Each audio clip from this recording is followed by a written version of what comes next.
Fox NFL Pre-Kick is presented by Nationwide. Nationwide is on your side. The Houston Texans are hoping for a bounce back today. They've returned home. Who's waiting?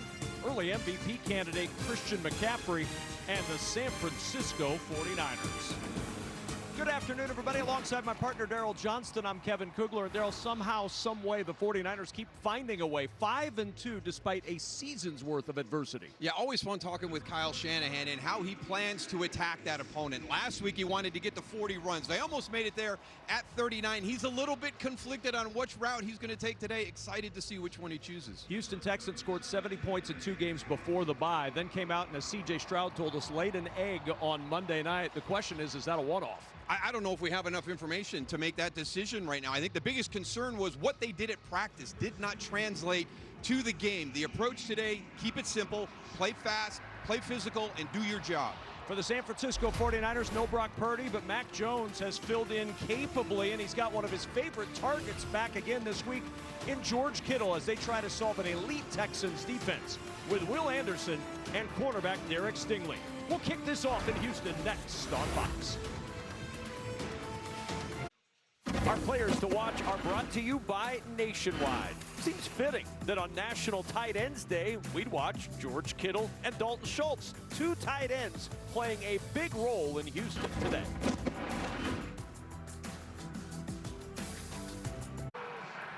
Closing in on kickoff, the San Francisco 49ers and the Houston Texans. But before we get it started, we say hello to the third member of our crew, Allison Williams.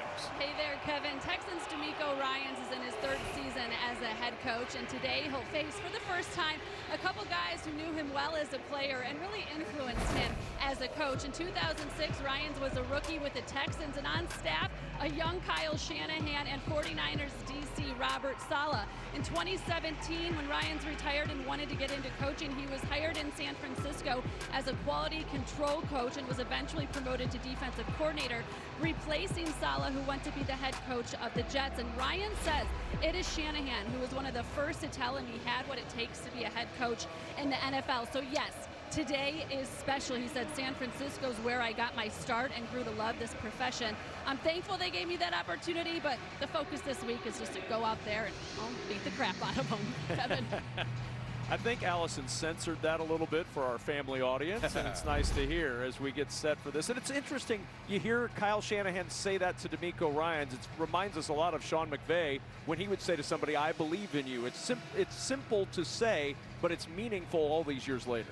And I don't think, and that's why I tell people, when you have something to share with somebody, share that with them, because you don't know what those words are going to mean to that person. And I've got several stories in my past that I know that the message that was sent to me, he doesn't remember saying it or she doesn't remember saying it, but it meant the world to me at that time.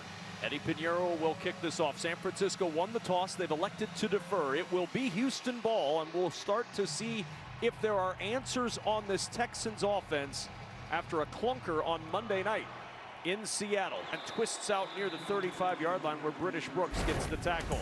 Well, the 49ers have been crushed by injuries so far this season. The next man up philosophy, that 2 starting quarterbacks. Mac Jones has filled in ably for Brock Purdy. Look at the notable offensive players that have missed games. Brandon Ayuk still waiting for him to come back. They really are anxious for Ricky Pearsall to come back, but these two, unfortunately, will not be back. Nick Bosa and Fred Warren. Yet all of that, they're 5-2. They're 3-0 against the division.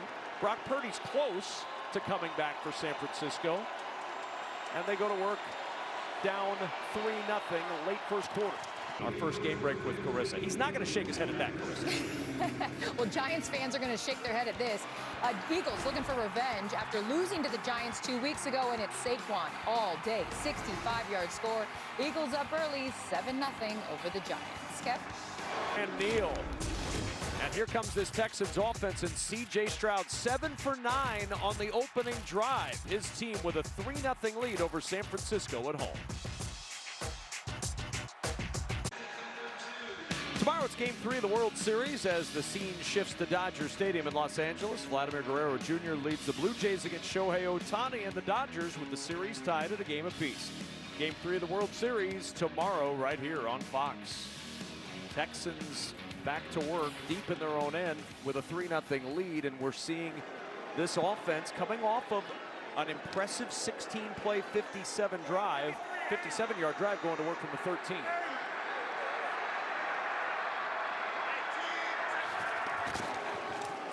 It's Marks on first down, hops through a hole over the left side and is down at the 18-yard line. Well, tough opponents have led to tough results for the Texans in their 2 wins, averaging 35 points and 385 yards per game, no turnovers.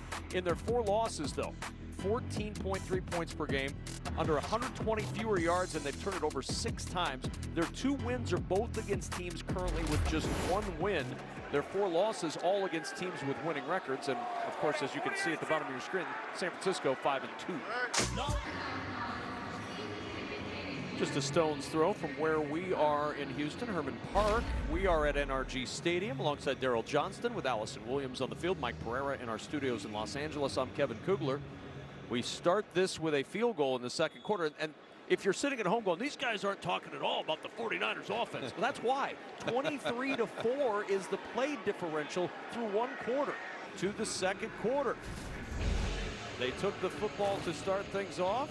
Now this offense of the San Francisco 49ers will try to answer. 6-0 Houston when we return.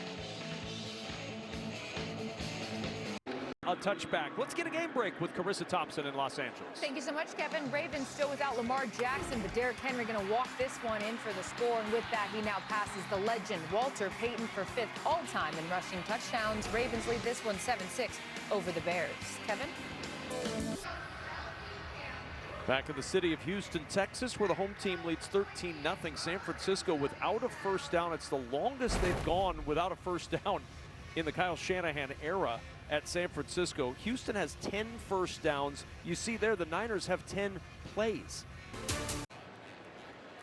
Verizon halftime coming up with Kurt, Terry, Howie, Michael, and Charles. A run game battle in Philadelphia. The Bills stuttering a little bit in Carolina. And Gabriel feeding Fannin coming up on the Verizon halftime.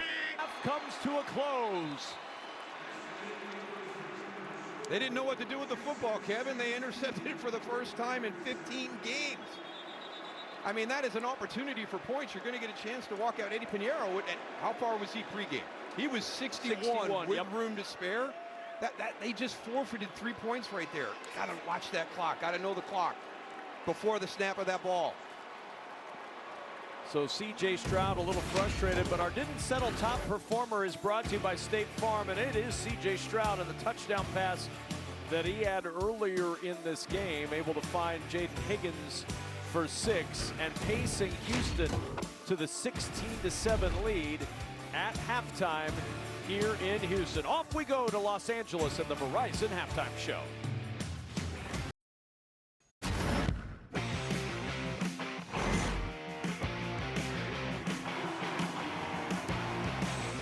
Stroud looking for 6, open touchdown. Jaden Higgins, his 2nd of the year. Jones for Kittle in the end zone, and it is caught. George Kittle, surrounded by Texans, snares the touchdown, and the 49ers are on the board. That was today's game flow presented by Progressive, a 16-7 lead for Houston at the break. C.J. Stroud's been phenomenal, 22 of 28, 235 yards. Christian McCaffrey still trying to get it going at a career low 8 yards in the first half for McCaffrey's. We welcome you back to the booth here in Houston alongside Daryl Johnston. I'm Kevin Kugler. Good to have you with us in this one. A weird first half. We saw a dominant performance by the Houston Texans offense. They held the ball for most of the first half. But Moose, here are the Niners right on the board with the ball coming out of this second half locker room. Yeah, one of the biggest things we've heard from teams during the course of the season so far is the ability to finish. The teams that are still trying to find their way through this early part of the NFL season is finishing games. And sometimes that's finishing halves. And gosh, just a monumental mistake by the Houston Texans defense. They allow the big kickoff here with Brian Robertson coming all the way out. There's a face mask at the end of this. So it's 1st and 10 at the 35-yard line. And a couple of plays later, I mean, just a great job by Mac Jones threading that in to George Kittle. And now you get the ball coming out to start the second half. And let's not forget, there was an interception at the end of the half. And Diamador Lenore was running around. If he's you know, understands the clock, understand what's going to happen. And you got to think about that pre-snap. It's hard when you get an interception. You do want to run and you want to have that big return, but in your head pre-snap, hey, if I get this, let me get to a certain point, get down, see if we can let Eddie Pinheiro come out and kick a field goal. Can you imagine if it was 16-10 to start this half after they scored 10 points in about 35 seconds? Well, Allison Williams doesn't have to imagine that, but she can tell us what both coaches had to say. Allison? Yeah, and for San Francisco and Kyle Shanahan, obviously huge to get some points there at the end of half and just get something positive going on offense. He said we couldn't stop the bleeding offensively in that first half. It was penalties early, and then everything just kind of snowballed, and we couldn't find our rhythm. Defensively, obviously, guys, they got to find a way to get off the field. He said, you know, we're good, like getting them into the second and long, but then they are able to get into third and manageable and keep the drive going, so they have to be better there. And for D'Amico Ryans and the Texans, obviously it was a frustrating end to the half, and he said we cannot allow that kickoff there. We have to get on blocks and tackle, but really happy offensively, the job they've done running the ball. He said that has to continue in the second half, where his message is finish. We've been in this spot before as a team. We didn't finish the half. We need to finish the game. And it's not a gaudy rushing number. It's 64 yards rushing in the first half, nearly 4 yards per carry, but the way C.J. Stroud has played, it appears to have been enough for Houston in that first half. Well, just the ability for it to be complementary, you know, and something that the Niners have to figure out a way to defend it. And if C.J. Stroud continues to play the way he played at quarterback in the first half, you know, that number should stay true, because you have to worry about that passing game. He's been incredibly efficient. I mean, being less than 50% completion percentage against Seattle, he's 78.6 this afternoon. He was up over 80% the majority of the first half. Fairbairn will kick it off. Remember the last time this happened, Brian Robinson with a long kickoff, and now this one will not hit the landing zone. And it'll bring up third down as we get a game break with Carissa Thompson. Thank you so much, Kevin. So the Bills dropped the last two. Josh Allen never lost 3 games in a row. Dumps this one off to Khalil Shakir, who shakes off a tackler, makes a great move, and he is gone. 54-yard score. Bills in control, 26-3 over the Panthers. Kevin? For San Francisco, Christian McCaffrey's having an amazing season, leading the NFL entering today in both touches and yards from scrimmage. 6 times in 7 games, he's had both 50 rushing and 50 receiving yards. First player in NFL history to accomplish that feat. So how good a job is Houston doing on this very talented potential MVP of the league? 17 yards rushing and 4 yards receiving. That's unbelievable. And you know it. You know that you have to slow him down, but to go out and actually do it is a completely different thing. Yard line. Well, next Sunday on Fox, Justin Jefferson and the Vikings take on Jared Goff and the Lions in an NFC North showdown. Others will see the Broncos face these Texans. The Jaguars meet the Raiders or other regional action. Check local listings for the game in your area. Broncos defense, Texans defense next week in Houston. First to 3 might win. Yeah, that's going to be a fun one. Yard line. For Mac Jones, it was kind of a rough start to this game. Not anything he did, but just the pressure that he had to face early in this game. Yeah, it was very impressive coming off the edges from that Houston Texans defense. But you hang in there, you get the big touchdown to George Kittle right at the end of the half. And then you find Jake Tonjes, and then you also get the 2-point conversion. And so at that point, San Francisco, after being dominated all afternoon, had closed it down to a 1-possession game. 30-yard line. We'll get a game break from Carissa Thompson. Yes, we will, Kevin. Thank you so much. Eagles up 24-13. Jalen Hurts going to throw his 3rd touchdown of the day, his 2nd to Dallas Goedert, and appropriately enough on National Tight Ends Day. Eagles lead this one 31-13 over the Giants. Kevin? Remaining in this 4th quarter. What a bounce-back day for the Texans' young quarterback. Well, for everybody that watched that Monday night game against Seattle, I mean, it doesn't even look like the same guy. And I think a lot of it is just his demeanor. You know, post-play, he's playing with a tremendous amount of confidence. He's in a rhythm. They've stayed on schedule. You know, you can talk to people about this. And we had a great conversation with him on Friday, and he went through everything. But it's a completely different thing to bring that out on the field and do it. And that was the one thing that we heard, right? Hey, we had a great week of practice going into Seattle, but it never transferred from the practice field to game day, and it has today. And awesome to watch him turn what was a disappointment last Monday night into what happened here this afternoon. And the Houston Texans, a big exhale from D'Amico Ryans as he walks off the sideline to meet his old friends. First time since 2009 that the 49ers have fallen to the Houston Texans. For Allison Williams, for Daryl Johnston, for our entire crew, I'm Kevin Kugler. Bonus coverage now, New England and Cleveland on Fox.